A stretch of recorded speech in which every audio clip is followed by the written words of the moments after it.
Are you affected by addiction and struggling to find hope? You don't have to feel this way anymore. Welcome to the Peace We Crave. Find your freedom in addiction recovery with me, your host, Tanya D. There is hope. As a spiritual life recovery coach, I use a unique holistic approach of meditation, Reiki energy and sound healing, and spiritual life transformation to help you find peace and serenity. If you are sick and tired of feeling sick and tired and have had enough, I get it. I've been there, and I can provide a listening and sympathetic ear. Creating calm in your recovery is possible. If you're ready for help and hope towards your freedom in recovery, join into the Peace We Crave show with me as I help you find your freedom in addiction recovery. It all starts now. Hey, everybody, welcome.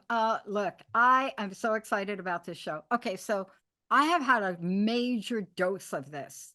I am on the East Coast and I have been working with an amazing woman, but I want to just tell you the name of her show, The Peace We Crave. Tanya D. Find your freedom in addiction recovery. The Peace We Crave. And I want to tell you, I have been on the East Coast helping a friend of mine, very, very close friend of mine. And I am reminded of how important this show is, the show that she's created. I am so deeply reminded of it today. Motivation for sobriety. We're going to kick it up and we're going to go now. Now, for a minute, I want to tell you who this woman is. So I get to meet incredible people, but when you understand that in the journey of addiction and recovery, that you do struggle to find hope, you think you're alone. You don't know that things are going on out there that other people are struggling with, but she does. And so what she has created, this amazing coach, spiritual life recovery coach, unique holistic approach to helping us understand the peace we crave and then experiencing it. This show and all of the shows, you're going to be uplifted, you're going to be challenged, you're going to be asked, am I motivated enough? Certified meditation instructor, she is that and much more. It is in the journey that we take, that we seek the solutions that we know work. When it comes to addiction, recovery, sobriety, what keeps you sober each day? Let's find out. Tanya, right? I mean, come on. Yeah. Thank you so much. Oh my God. You know, it's hard to explain this, but let's just start from the beginning. The motivation. You know, since I've been speaking with you, this idea of the motivation that gets you sober. It's different for everyone. What was that like for you? So for me, my addiction was literally killing me. I was literally almost dead. I was in a hospital, almost dead. And the worst part is that I lost myself. I didn't know who I was anymore. I couldn't look myself in the mirror. I didn't want to. Yeah. Wow. Yeah, there's so many people in my life that were upset with me. It was just, and I was like dead inside. Like there was nothing in there. Yeah. It was just like a shell of a person. Yeah. That feeling is so difficult to explain to another person that hasn't been there. But if you all are listening to the show, you know what we're talking about because you know that feeling, right? And it has so many layers, you know, but we get to such depths, right? We get to this place that it doesn't even seem we can rise up. But then you and I are not alone in talking about this. Let's talk about where things were when where things were when you had this epiphany. What was it like out there? You know, I mean, it wasn't hard to find people to go get high with or go get drunk. I mean, right? Yeah. I mean, everybody, if you don't drink, people think you're weird. If you aren't experimenting with all this stuff, people think something's wrong with you. Yeah. Yeah. It was crazy out there. When you push people away, what does that feel like inside? it it doesn't feel good ultimately. In the moment of you doing it, you don't even realize you're doing it because you're chasing that high or that whatever it is so much that you don't even realize how much you're hurting yourself until you actually have to Yeah. take a step back and can actually kind of even notice. Yeah. Yeah. I mean, relationships are elusive. I'm not Yep. able to have relationships of any kind of meaningful stature at all. I'm very fortunate that I've been able to repair somewhat relationship of my past. I mean, I'm so grateful for that every minute of every day. I don't even understand how. I don't even understand where that level of forgiveness came from, right? But here we are. I'll tell you where it came from. If I were to take my best friend's language, she would say to me, you know where it comes from? Word talk is cheap. This is you could see with the accent. Talk is cheap. How are you going to change, Pat? Isn't that part of the motivation? I mean, having motivation to really enter the world of sobriety is one thing. But once you enter that world of sobriety, let's just stay in that for a minute. Everybody thinks it's just say no. That is not the journey. It's an up and down and an in and out and a sideways, and it's a start and it's a stop. Tell me what that was like for you. Yeah, I'm really glad you're bringing this up because people, I feel like, don't talk enough about that transition period because I'm living a certain way, right? I have all these things that I do, these people I'm with, all this stuff, this identity. And now the identity isn't working anymore. So I have to make a choice. And I chose to put down the substance, right? So it's not just, like you said, it's not just putting down the substance or putting down whatever it is. It's like I have to change my entire life, my entire identity. And there's a huge transition process that happens. There's a huge just a shift in everything that I do. And it's like I become at the other end, right? I become a different person, a better person. But when I'm going through that initial separation, it's just not talked enough about No. how difficult it is and how hard it is for people to actually really truly change their lives. Yeah. Yeah. And the motivation to get sober, you're still trying to get motivated. You're still trying to get motivated to enter the world of sobriety. And it's not linear. It's ugly. It's messy, but it is a pathway to freedom, isn't it? That's right. That's right. When you're out on the other side, it's like me and it's a totally Yeah. different way, but it's that getting there that I feel like so many people just they just I hate to say just people that don't understand They are don't. just yeah, they're just like, "Oh, just put it down, it'll be fine." And that's just not how easy. It's not that simple. No, it's not. Yeah. I'm back in New Jersey, and I'm reminded because in order for me to forgive myself, I had to leave here. There was too much here that had me look at myself in such a horrible way. And I didn't have the tools I have today. I mean, I'm going back 32 years when I don't think we had tools. I don't know what there were tools, but we didn't talk about this stuff. And so for you on the journey, you're entering a world where the rate of alcohol poisoning was unprecedented when you got sober, but it's still, and we still are we learning anything here? Can you help me out? Are we learning what are we learning? I don't know. All I know is that I feel like the recent global pandemic made rates of abuse even worse. I mean, I pulled up a recent statistic from last year that said that alcohol abuse is a significant problem worldwide. It accounts for about 5% of deaths globally. And the United States alone, it accounts for 70% of substance use.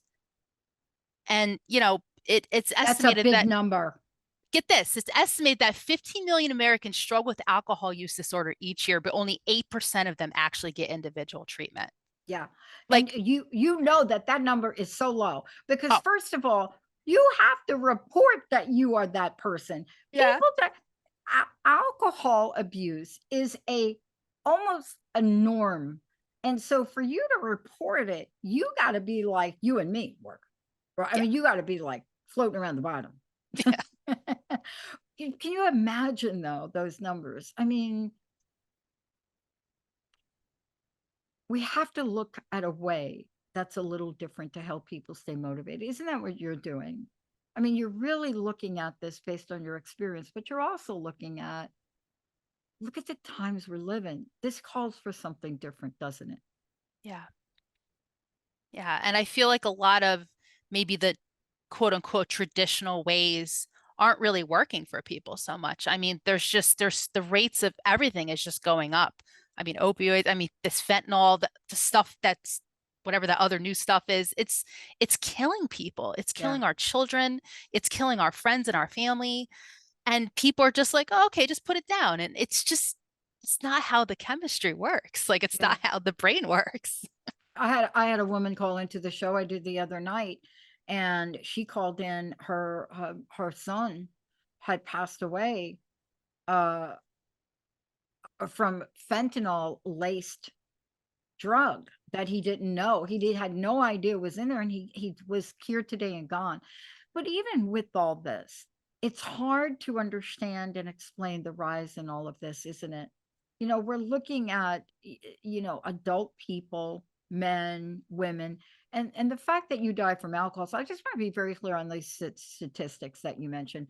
First of all, these are like the known deaths of alcoholism. But like if your liver explodes or your heart explodes, those don't necessarily get counted. But what caused you to stay in the motivation lane? This is great information and you're changing the landscape. You are somebody that works with people to help them in a different way. But you learned something from your own motivation, didn't you? Yeah. Yeah. I, well, I chose to live. That's plain and simple. I chose life. I didn't want to die. I didn't want to continue to kill myself. And then I started to look for ways, the things that can support my recovery. And the door just opened wide up. Yeah. And it wasn't some of the ways that normally you think about people recovering from addiction. Um, I was exploring more holistic ways in order to support my recovery. Yeah. Once I separated enough from the substance and got over that, that actual physical addiction to it. Because that Yeah. you would need some medical treatment. There are a lot of times where there really is that medical stuff is very necessary. I don't want to poo-poo, rehabs or anything like that. They definitely serve a purpose. You have to do it. I Oh, mean, yeah. yeah, what you and I are talking about is a different protocol.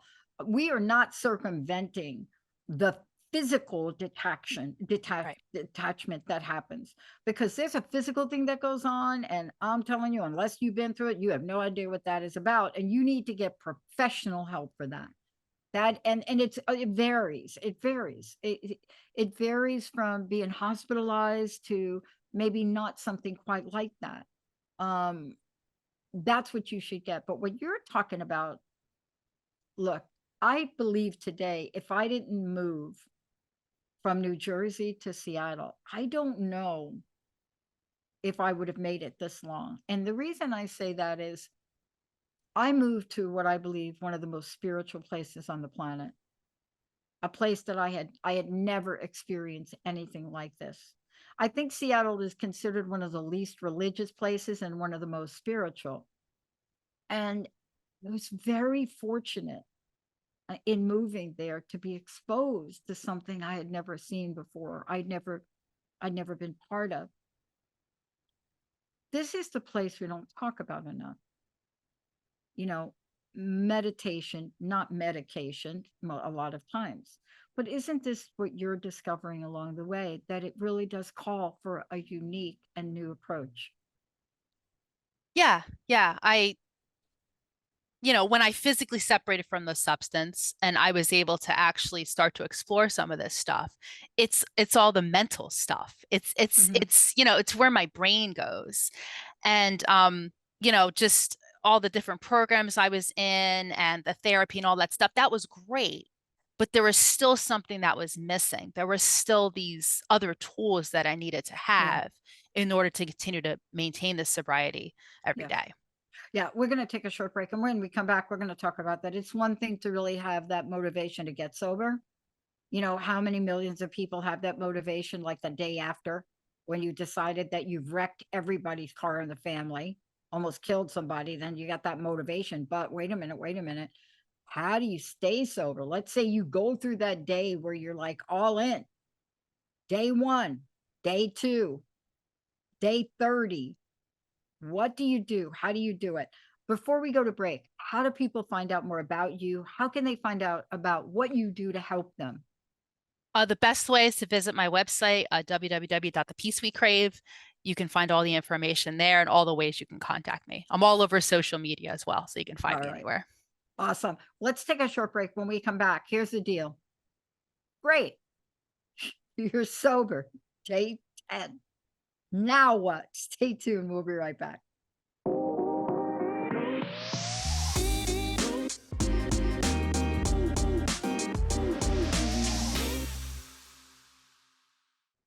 Hey, everybody. Welcome back. Oh, again, the peace we crave. The peace we crave. Anyone that has been anywhere along this journey, anywhere, it doesn't matter. Even from the point is, I really want to, even if that's you, even if you said it a million times, you crave the peace. What's the peace? The peace from the longing, the peace from the pain, the peace from whatever got you to that place to begin with. That's what Tanya D does. Now, listen, we talked about, let's just be clear. We talked about the motivation to get sober. But let's talk about now. All right, day 10, the motivation to stay sober. I mean, if there was ever an instance, right, when you think back about things you never noticed before, the bar that you walk by to go to work every day. Oh my gosh, a broken beer bottle on the, I mean, like, right? Yes. What have you learned and what can we say to people about that motivation? Because now we're talking friends, family. You know, I don't know about you, but I had to get rid of all my friends. I was like, I had to move clear across the country. Yeah, and some people need to do that, right? It looks different for everybody. That's the other thing we were saying before. It's not linear. It's not like do this and you'll be better. It's not a straight line, right? It depends on the individual. And that transition process. Same for me. There's a lot of people I had to stop speaking to, places I had to stop going. I had to find a community of sober people that could help me. Yeah. Um, doing sober things. You know, I can't really be hanging out in bars. I really should be hanging out in street corners in a bad city. You know, it's not really the place I need to be right now when I'm trying to separate myself from that substance. Yeah. You know, I'm going to ask you this. I tell this story a lot. I'm not going to tell it here, but I had a situation. I had all of the material things in the world. I was a very high functioning, like very high functioning, had it all until one day I was unrecognizable to myself. And then when I got sober, something changed. I saw things differently. I felt things differently. I couldn't stand the place I worked at anymore. Those are some of the things that will come up for people. You see the world differently, don't you? Yeah, yeah, I totally did. And I also want to bring up too the part about the grieving process, right? I'm changing my entire life. I'm transitioning to this new life, and I don't like how it feels, right? And I need some of these tools, like you mentioned before, that I do that help me with that process about just changing everything, which easier said than done, right? You know, I know it's not an easy process. And it's just I just feel like it's not talked about enough. It's not talked about. You know, part of this too is people don't realize that what happens when, especially if you were in past relationships where you were at your worst. Let's just get real. I mean, when are we at our worst? When we're in relationships. We don't even understand what we're doing in relationships. It would just kill everybody around us.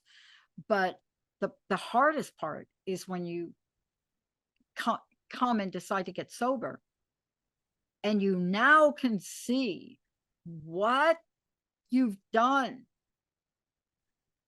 That was one of the hardest things for me to get through. It was, how do I live with myself now? Now, I got outside help. I got there. I mean, I got anything I could get my hands on to help me, because the pain of what I saw about myself and the level of forgiveness that I had to have, isn't this part of what really crushes people sometimes? Yeah. Yeah. And you talk about motivation. I mean, it's so hard to stay motivated when you're dealing with stuff like that, which is why it's so critical to have good things in place, like you just mentioned, and good people around you as well to really help you along with the process. The more tools we have, the better. I'm a huge proponent of therapy and anything that you need to do to to to not pick up again, right? To live another day, because really, for me to stay motivated, it was, I want to live today. I want to stop killing myself, Yeah. and I want to stop pissing off everybody around me. Oh my God, that's like a whole show we can do. Oh, But yeah. part of this too is what you just said. I want to stay with what you just said. I don't even want to go to that conversation, because that we can do a whole show just on that. Because then you got to make the amends for that, and then you got to make the amends for when you were sober, because now you're just crazy. But I mean, part of this though is in the discovery process is, and I don't want to lose sight of this. The motivation is we see other people come out on the other side, people like you and people like me, right? uh and and my life, I would never have gone back to school. There was no way. I wouldn't have moved out to Seattle. There was no way I could even think about having the life I have now. It was just not going to happen. There's a point of diminishing returns with this. What was though the most motivation for you? What got you fired up? I mean, it's really helping other people. I mean, that is really the biggest thing I'm passionate about. I want to help my people. I found my people. I love all you sober people, even you people trying to get sober. And I just want to help you. I love talking to you and being with you and helping. That's my biggest thing. Yeah, let's talk about that, because now what you've done is you've created a way to do that, to help people. You're out there, you're at the top coaching people. This is this is not a journey everybody says yes to, because this is not for the weak-hearted and the weak-minded. This journey. When you say yes to help other people, it elevates you, but it also elevates the energy of hope and spirit. Tell me for yourself, what is it that you look forward to now? Tell us about, speak to the people that are listening to you. What do you want to say to them in the few minutes we have left? So I want to say that if you're struggling and you're trying to find hope and you're sick and tired of being sick and tired, there is another way. There is a way to feel better.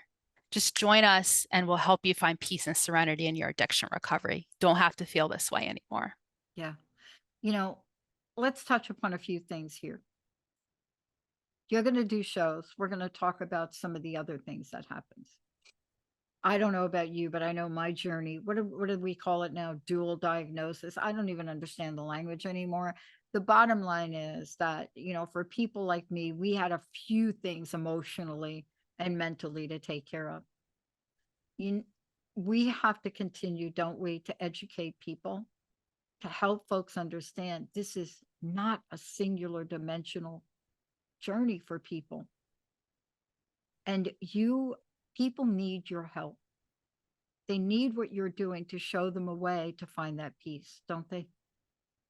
Yeah, I totally agree. Yeah. I know I'm here because of all the people that helped me. I know that. What is your greatest hope for you as you move forward with the show and you move forward with your coaching practice? Just really getting the message out to people that there's a different way. There's other options, other tools that you can use. Mm. Wow. Look, how do people get a hold of you? How do they schedule a session with you? Let's give them that information again. And thank you. Thank you for bringing this out here. Tell folks how to contact you, please. Again, my website, the www.the Peace We Crave, and I'm all over social media. Just look up the Peace We Crave. You'll find me. I love it. Thank you so much for all that you do. Thank you. Thank you. Thank you. Thank you. I want to tell everybody out there, you're going to hear more and more from us. I don't know if you've noticed it on the network, but we are doing more shows on addiction, recovery, emotional recovery. We're doing more shows that are tapping into the problem that we talked about today. Those numbers are crazy. Yeah. We're not done. You're going to be back, right? Yes, ma'am. Can't wait. Right. Looking forward to it. All right, everybody. Thank you so much for tuning us in, turning us on. We'll see you next time. You've been listening to The Peace We Crave, Find Your Freedom in Addiction Recovery with me, your host, Tanya D, on TransformationTalkRadio.com. Tune in the first Monday of each month at 3 p.m. Pacific, 6 p.m. Eastern, as we take you on a spiritual life recovery coach journey and share unique holistic approaches. Let's stop struggling in recovery and restore hope. Join us for each show as we design a pathway to peace and serenity in addiction recovery. You don't have to struggle in recovery anymore. Let me help you find the peace we crave. For more information, visit thepeacewecrave.com.